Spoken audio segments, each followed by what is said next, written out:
Good morning, everybody. I have a funny story to start out with. I could not get sleepy last night. So it was about 2:30. I started trying to record because I figured, I'm not sleeping. I might as well do a quick card. And one thing after another went kind of screwy in the recordings. I finally get those worked out and I start another. And I started out the recording by saying, oh man, I can't sleep. It must be the full moon energy.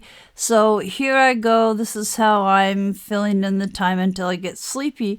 And then, about halfway through the card, as it turns out, I realize I've just jerked out of, that state right between falling asleep and being asleep, that I have been silent on the recording, and the recording is still just going right along. And so I thought, with all the things that have gone funny, and then me having a recording with just silence because I am on the verge of nodding off, this must not be meant to be.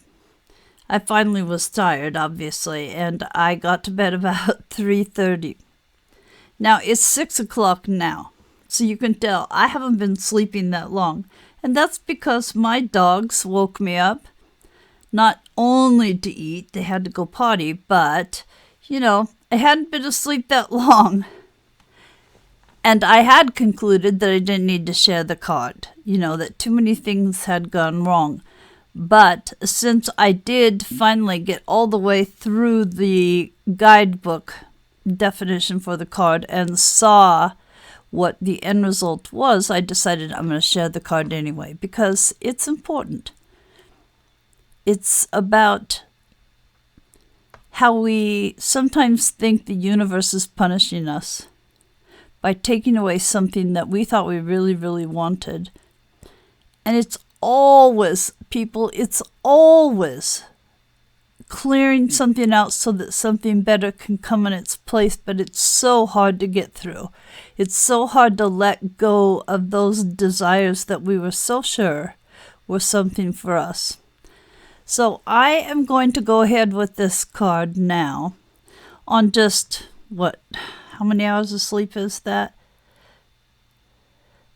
2.5 hours? And hopefully I won't fall asleep in the middle of it. And I'll get this uploading because it takes forever from where I live.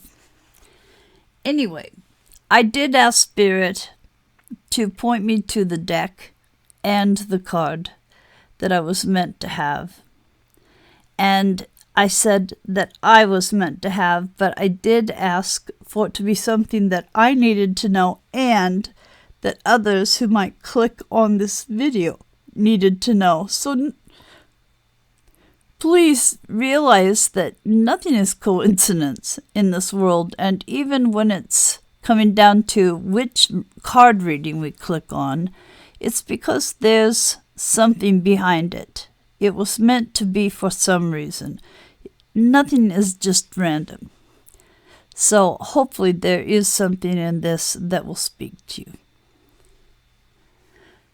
The card is called The Right Choice, and the way this book is laid out, there's always an actual piece of work of Rumi. The deck is called Rumi Oracle, by the way, that starts out, and then eventually it moves into channeling by the author of the deck, which in this case is Alana Fairchild. Here we go. Stay close to those who know about the heart. Choose the shade of a tree that is in constant bloom. Don't meander aimlessly among the herb sellers and potion vendors. Go directly to the shop that sells nothing but sweets. Don't sit waiting by every boiling pot to have your plate filled. Not every boiling pot is cooking what you want. Not every sugar cane is filled with sugar. Not every down has an up. Not every eye has vision. Not every sea contains pearls. Within you, I recognize my most trusted friend. We go back a long way to before the moment when time began. We knew each other then, even before time was born. So I say, hello, my old and dear friend. So lovely for us to meet again. And I feel how your heart responds with a wave of love, for it is that love that is you, my most trusted friend.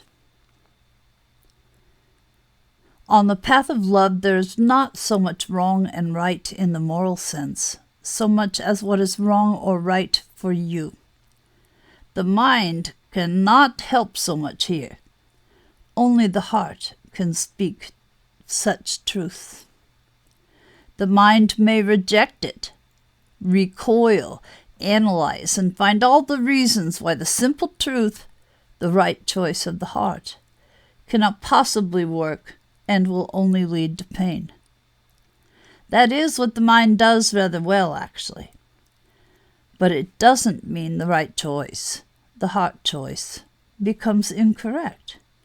It means rather that the heart has outsmarted the mind, and the mind will need to bow to the heart, even without understanding its sometimes impenetrable mysteries. Or one can choose to stay in inner conflict, fighting against the right choice. But eventually love will prevail, and the way forward must be taken. So can you give up what you have planned, believed, or decided. Let the heart wisdom, that silently and constantly broadcasts its pure and true intentions into the fertile womb of the universe, lead the way instead. It will lead you along the right path, to the right house, where the right master will be there waiting for you. He grabs you in a bear hug and gently whispers into your ear, "What took you so long?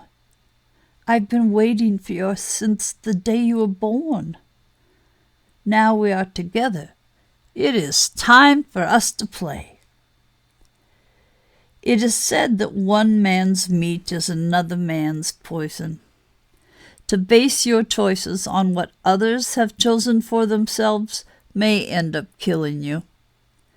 Better to take your risks on the angel of your own heart, wise as that being is, and dance to your own heart rhythm instead.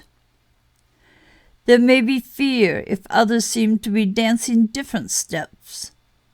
But, beloved, you know that is just because every heart has its own unique rhythm, and yours doesn't want to waltz so much as to tango.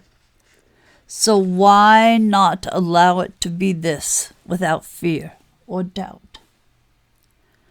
This oracle comes with a message for you.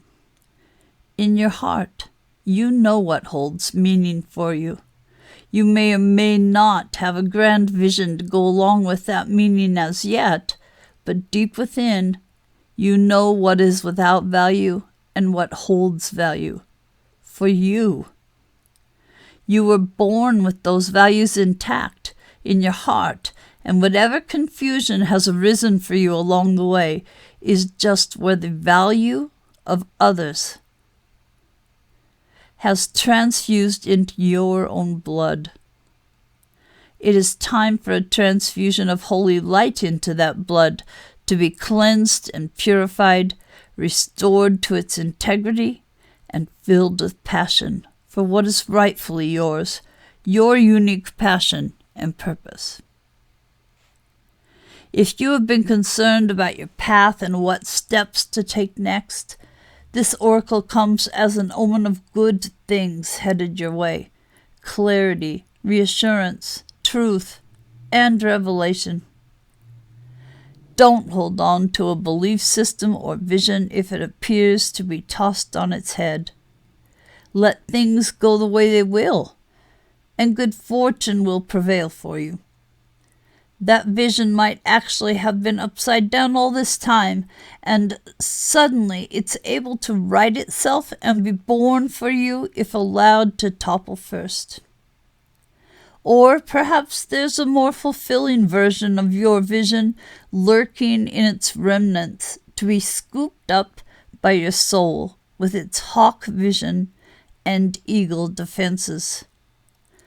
Trust that if you are being drawn away from a tantalizing sweet shop, there is a more delicious array of confection just around the corner for you. So yes, have your tantrum if you must, but you will be sheepish soon when you realize the hand of the great beloved. The hand of the great beloved that removes is the same hand that bestows even greater gifts. Sorry. I'm sorry about the stumble there. I'm going to be heading back to bed, actually. I'm getting sleepy again. So I guess Spirit led me to a card that was guaranteed to relax me also, as well as reassure me. Because I'm so sorry. Because we do forget that sometimes what we think we want or what we think is right for us doesn't seem to be going all that well. Sometimes it's just snatched away with the blink of an eye, and we think the universe is being so unfair. You know, we slide into victim mode. Oh, poor me. How come nothing ever works out for me? But it's because we don't always know what's best for us. We know what we want, but we don't always know that what we want would pan out the way we think it will. So yeah, sometimes we feel punished by the universe as if we are hapless, without luck, or cursed, or whatever, and we wonder, why the hell does this always happen to me? Why can't anything work out? Well, the universe knows better. And I can't tell you you have to trust the universe. I can't tell you that you can't be angry all the time at the universe. All I can say is you have to be accepting that sometimes with the ego involved, the decisions made or the preferences taken on are not always authentic, and we don't realize it.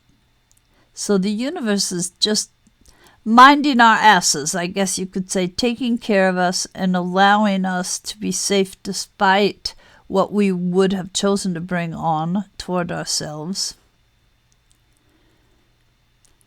or keeping us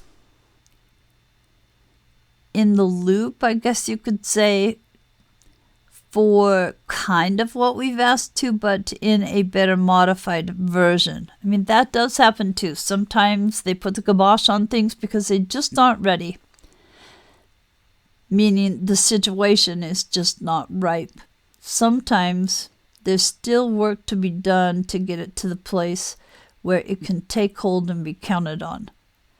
Usually what's knocked down is because it didn't have a solid enough foundation. And it takes just plain old time for that sometimes. Anyway, I will quit rambling now and will be heading to bed when I make sure this all recorded properly. But I did want to share this card and the deeper meaning behind it. I hope you all have a wonderful day. Take care.